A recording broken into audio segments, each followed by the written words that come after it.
O que nós vamos fazer? Você vai aprender os drives mentais da riqueza. Eu vou te explicar como é que funciona esse negócio. Esse negócio funciona assim, ó. Você tem um CD, você tem um computador. Tá aqui o computador antigo, teclado e mouse. Esse computador antigo, quando eu quero conectar ele a uma impressora, essa impressora, sai aqui a folha. Essa impressora, não adianta só ligar um cabo na CPU, na central de processamento, unidade central de processamento, que significa CPU. Não adianta ligar aqui. Eu estou falando da computação antiga, né, que hoje é tudo plug and play. Eu precisava de uma coisa no meio do percurso, um CD de instalação. Ou um disquete, eu não sei se você lembra da lástima que era instalar um Windows 95 com um disquete atrás do outro, aquela desgraça.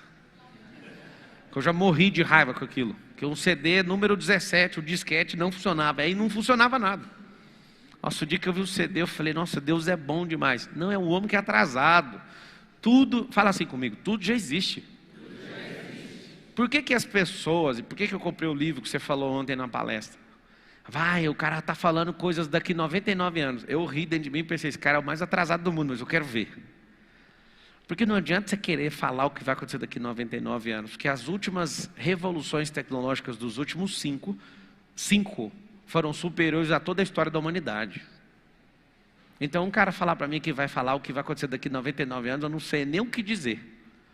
Por quê? Porque essa era de conexão, onde os cérebros vão estar tudo ao vivo uns com os outros, não tem como segurar, vai ser a coisa mais absurda do mundo. Você vai ver gente desaparecendo e aparecendo em outro lugar, e não vai ser mágica.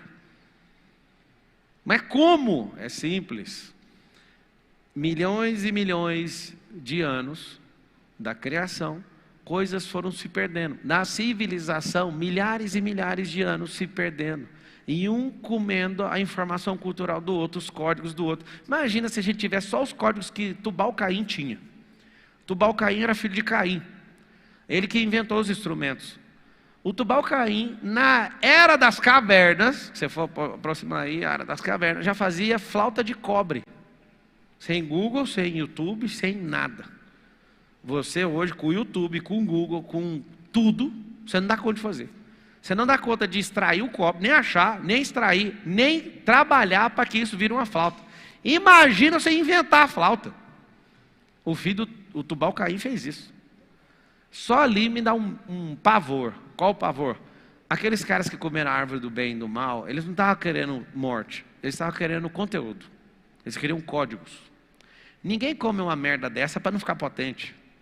Ninguém ia comer um negócio para morrer todo mundo. Era um risco. A árvore do conhecimento do bem e do mal. Significa assim, toma um banquete de códigos. Códigos de como funciona a terra. Os caras já saíram de lá. Hoje, já dormi no hotel, lá no maior prédio do mundo, no Burj Khalifa. E eu dormi para ter essa experiência, para ficar lembrando da Torre de Babel. Gênesis 11:6, os caras constroem uma torre de 2,4 km de altura. O homem moderno, super poderoso, com inteligência artificial, nanorobótica e os cambal, dá conta de fazer uma torre 3 vezes menor. A maior de todos os tempos é 3 vezes menor do que o cara chamado Nimrod, que fez uma torre de 2,4 km de altura, sem computador, sem guindaste, sem uns cambal. E está escrito assim, ó, betume e argamassa. Tipo, você está ficando doido? Como é que você construiu isso? Deixa eu te falar uma coisa. Essa onda de fulano é inventor, não existe isso. É só você forçar a natureza, ela te entrega o código. Para prosperar, força a natureza para você ver. Leonardo da Vinci inventou helicóptero, inventou paraquedas, não andou de helicóptero e não saltou de paraquedas. Ele ficava olhando para a natureza. Salomão falava, nossa, olha a águia, animal que anda por cima da tempestade. Isaías fala isso, desculpa. Só que acontece um detalhe. Toda vez que eu vou andar no meu jato, eu falo assim, o Salomão nunca em toda a sua glória teve um jato. Por que a geração de Salomão não descobriu isso? Porque essa não era a demanda dele. Ele estava maravilhado em pegar todos os códigos. Sabe o que ele tinha que fazer? As escolas para montar isso. Lá na época dele ia sair. Aí você fala, papo, você é muito doido. Então eu vou te falar se eu sou doido ou não. Há 500 anos atrás, chegaram de caravela aqui, 100 dias de viagem, lá de Portugal para cá. Chegaram aqui, imagina os índios pelados, o último lugar da terra onde tinha gente pelada.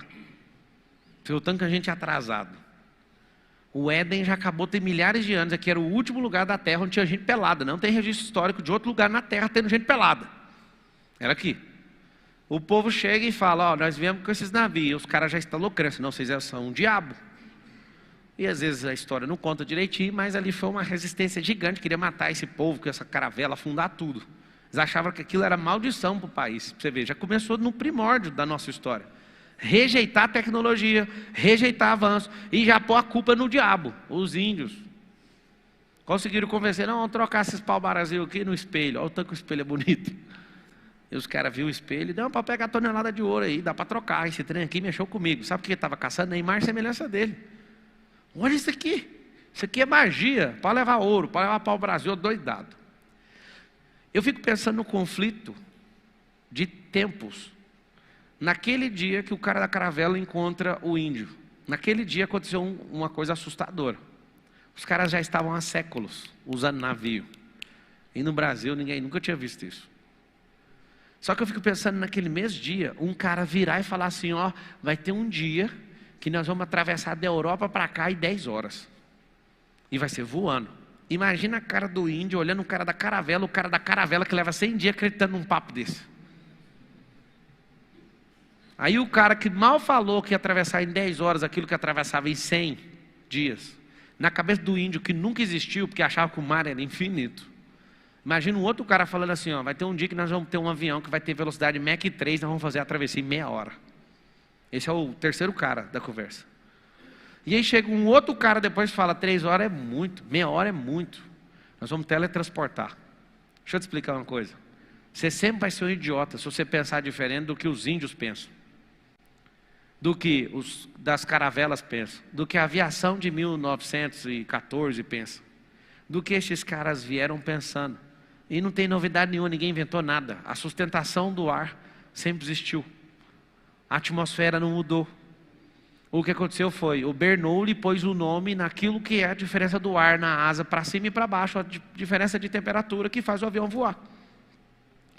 O que a gente teve todo esse tempo foram nomes, ou seja, apelidos que as pessoas deram para as coisas que sempre existiu. Então a riqueza não é algo que foi inventado, a riqueza sempre foi de Deus, foi Ele que criou isso. Mas o que culturalmente todas as civilizações fizeram quando invadindo uma após a outra, escondendo os códigos que eles tinham revelado? Por que você acha que você é brasileiro com essa cara que você tem hoje? Por que você não explodiu na vida? Porque existem organizações mundiais que querem que esse país continue na miséria, porque é muito rico para ser descoberto. O Brasil não foi descoberto ainda. Todo mundo, no mundo inteiro, sabe que nós temos as maiores reservas e temos o maior território, mais potente, o que dá o maior ROI de todos. Mas esse povo não pode descobrir. É por isso que o mundo inteiro aceita ladrão governar esse país. É por isso que tem que ficar travada essa mentalidade. Eu não sei se você sabe, mas as bases mundiais estão sendo trocadas, porque quando a gente começa a descobrir demais, os caras falam, troca o jogo, tem gente demais descobrindo. Fazem isso no Instagram, no YouTube. Eu falo porque eu estudo isso, eu ensino isso. Aí toda vez eu vou falar um trem, já mudou. Por que as redes sociais vivem mudando? Porque senão você vai ficar maior que elas. E os caras se encontram, não, peraí, calma. Qual que é o grande lance agora? A briga não é o petróleo mais, moço. A briga é de microchip. Tem uma escassez mundial nisso, e precisa de recurso natural para fazer isso. E eles estão loucos agora com Taiwan por causa disso. Eles vivem mantendo as pessoas com mentalidade escassa para não entender o que cada um carrega. Vai chegar um dia que vai ser proibido tirar ouro do chão. Vocês sabem disso? Pablo, você está muito doido hoje. Eu estou normal, sem entender. Agora, o que fizeram com você foi um processo de loucura, para você acreditar e você ficar pensando que você é um emprego, que você é uma função. Até você que acha que é de Deus, acha que a sua função vai te levar para algum lugar. Não vai, na palavra fala que não vai, não é sobre função, é sobre intimidade. Acho bonito demais quando o fulano fala, não, minha religião está certa. Deixa eu te contar um segredo, não briga comigo não, nenhuma está certa. A não ser uma que está em Tiago 1,27, que é cuidar dos órfãos, das viúvas e dos estrangeiros da sua aflição, só isso. Pergunta para todas as religiões, vocês estão fazendo isso? Não. O que vocês querem?